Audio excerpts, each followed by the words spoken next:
Situation language teaching, sometimes I will be saying SLT also. This is popularly called as SLT, like GMT, grammar translation method, GTM, okay, diet method, DM, ALM, audio-lingual method. This is called as SLT.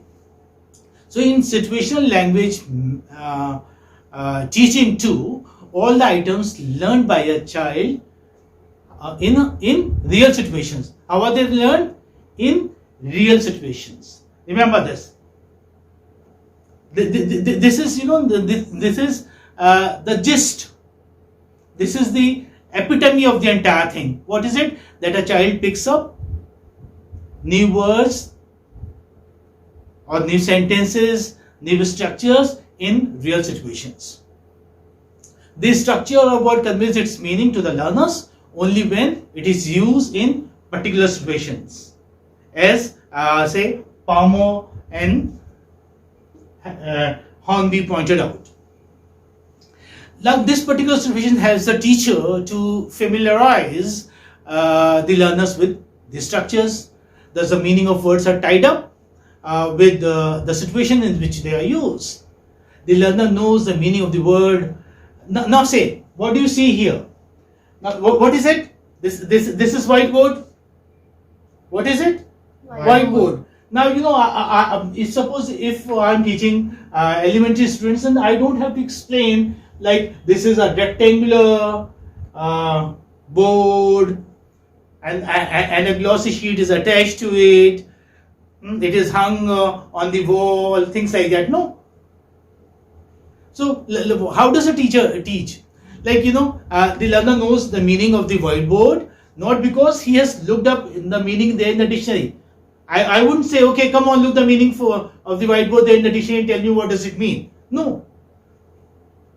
Learners are not taught, I mean the young learners, the elementary learners, they are not taught like this. But how are they taught, or how would he respond to me if I ask him what's the whiteboard?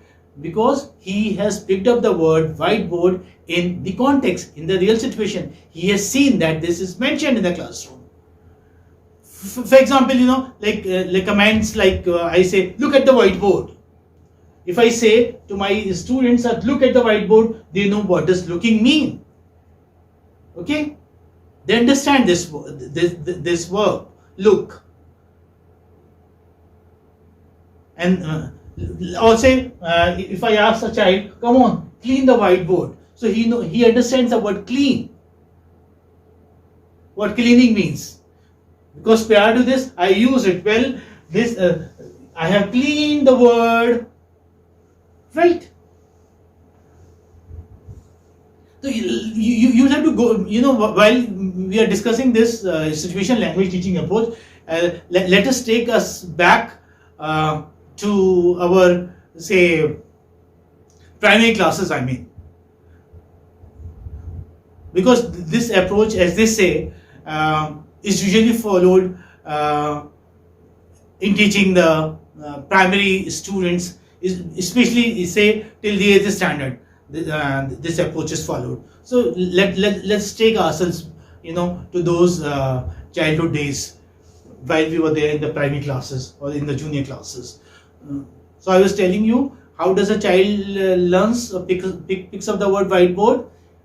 He learns it in real situations. Okay, like if I say write on the whiteboard, so he knows what does writing mean. So looking at it, cleaning it, or writing on it, he knows these verbs also. Okay, whether they are abstract or action words, he knows it. Okay, and now tell me, how can a teacher create a real situation? We are talking about real situation, say practical situation, that language should be taught in real situation, or practical situation. So how can a teacher create a real situation? A teacher may create a real situation in the classroom and outside by the use of objects, by the use of pictures, by drawing or displaying maps and sketches, or even by body gestures and by actions. Okay, this is how real situations can be created.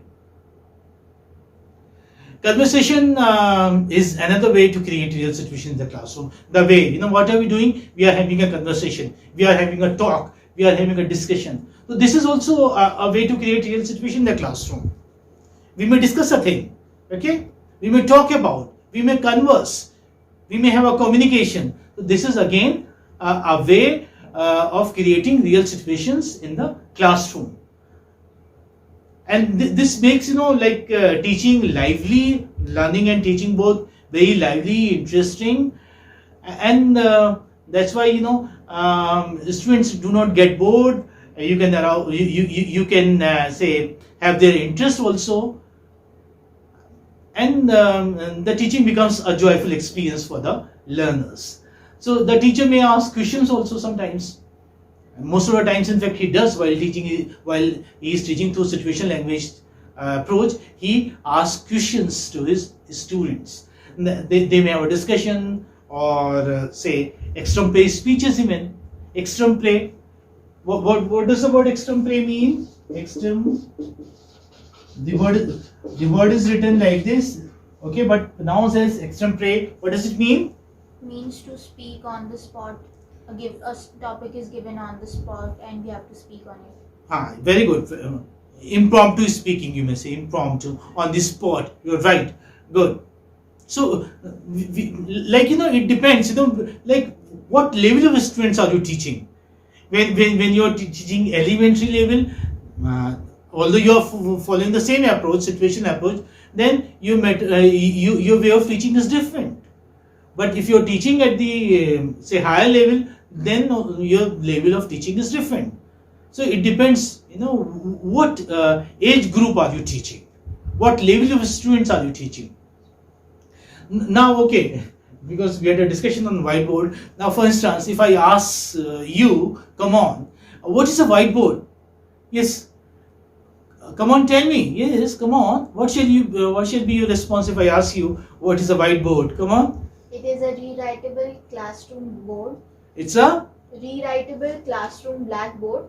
Is it a blackboard? No, it is white instead of black. Okay, good. It has a glossy white surface for making non-permanent markings. Okay. Colored markers known as dry erase markers are used to write on it. Good, very nice. So you may say it is an evolved version of the blackboard. Evolved version of the blackboard. Prior to this, we had green boards also. Do you remember? You must have seen there in your schools and colleges green boards. Now we have white boards. These are, you know, like more handy in a way, like you can write and you can erase. That's why you have dry erase markers also.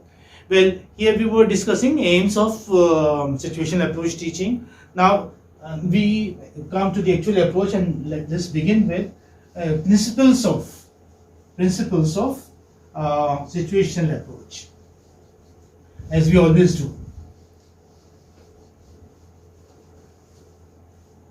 Now see, this is dry erase, but I don't know, it's not that easy. Yes, principles of, shall I call it, I am writing this SLT, okay, SLT, situational language teaching. Principles means, you know, like characteristics of. What are they? Characteristics of situational approach to language teaching. You know, we normally call it situational approach to language teaching. This is how we call it. Or you may even say situational language teaching approach. You may have approach at the end, or you may say situational approach. More popularly, it is said situational approach. Okay. So, characteristics we are talking about. What are characteristics? The traits, the basic traits of this approach, right? Like, you know, the first principle I would say that language learning is a habit formation process.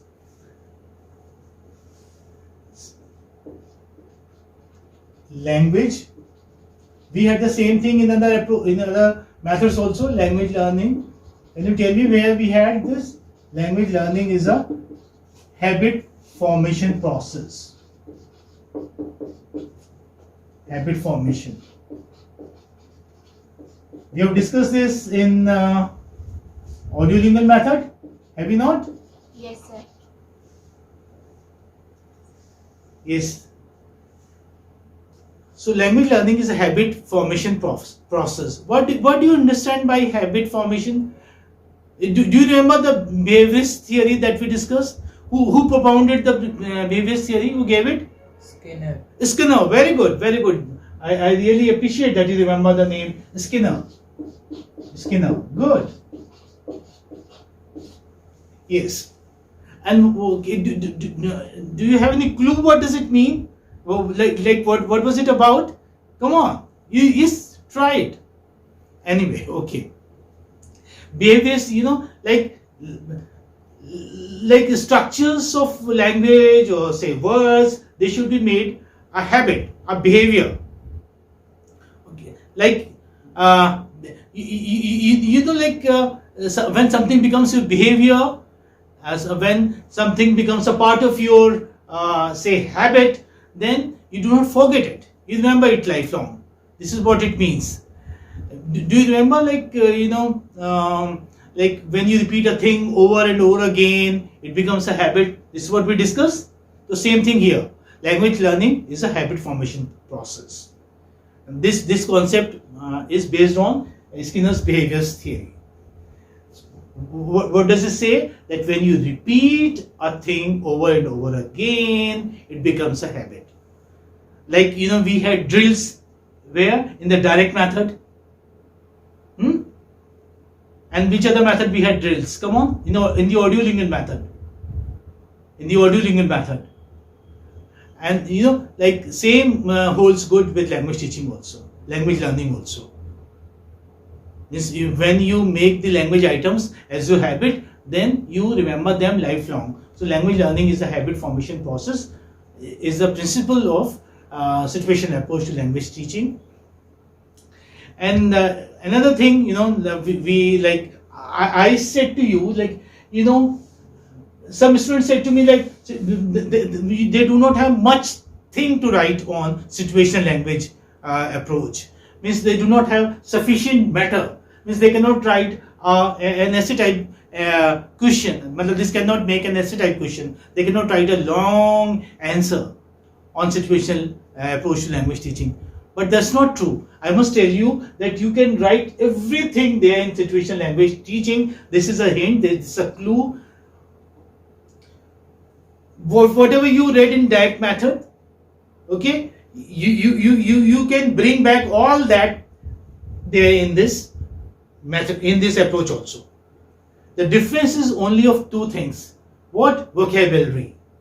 Here you have a vocabulary control and language control. In direct method, you did not have language control and vocabulary control. These are the two additional things here. Vocabulary control and language control.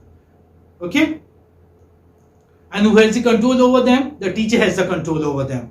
Vocabulary as well as language, as well as grammar. So these are two additional things. You can repeat the entire thing, whatever you studied in, say, previous methods. I mean, where, mother tongue is not followed. So mistakes are bad, and we can write this. We can write the point also. So first principle is language learning is a habit formation process.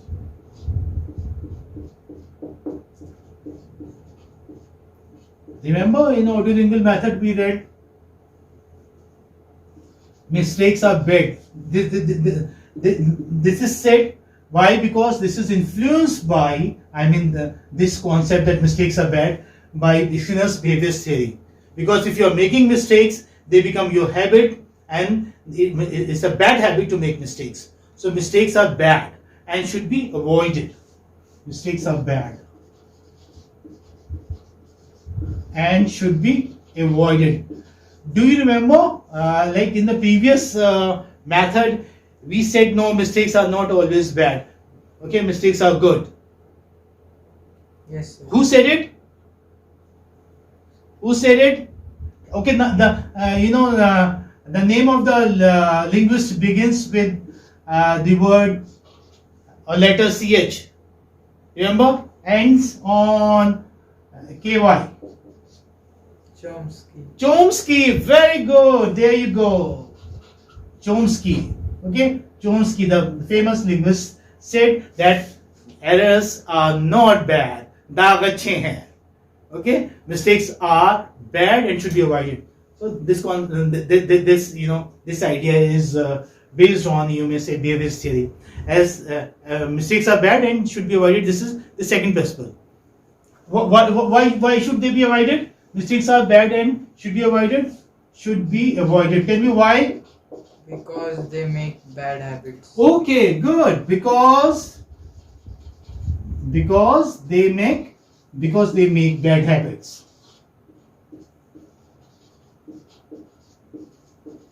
Write it down, okay? Lest you should forget. Because they make bad habits. Mistakes are bad and should be avoided because they make bad habits. Do you remember, in yes, behaviorist theory we read that mistakes are bad and they should be avoided. Why? Remember that say feedback, negative feedback and positive feedback. These were the phrases we were using. Yes, in what context were we using them? Come on, tell me. Negative feedback, positive feedback. Remember? If your students make, okay, don't worry. Come on. If your students forget, if they do not, if students give a wrong response, then they get a negative feedback from the teacher. Okay? Teacher approaches them, scolds them. Why? Because mistakes are bad. Why does he approach his students if they make mistakes? Because mistakes are bad. They make a bad habit. So the students get negative feedback and they get a positive response. Why? And when they get a positive response, positive feedback, when they give a right response, when they give a correct response, then they get a positive feedback from the teacher and the positive response is reinforced. Okay? So that's the difference. Good habits and bad habits. Right responses make good habits and wrong responses make bad habits. This is what. And speech is the basis of language teaching. This is something very important. This is there in most of the methods. The speech is the basis. Is the basis of language teaching. Is the basis of language teaching. There might be overlapping of say these traits. We have read the same traits in other methods also. So they might be overlapping. As I told you, they are just modifications. Subsequent approaches and methods are only improvements over the previous one. Okay?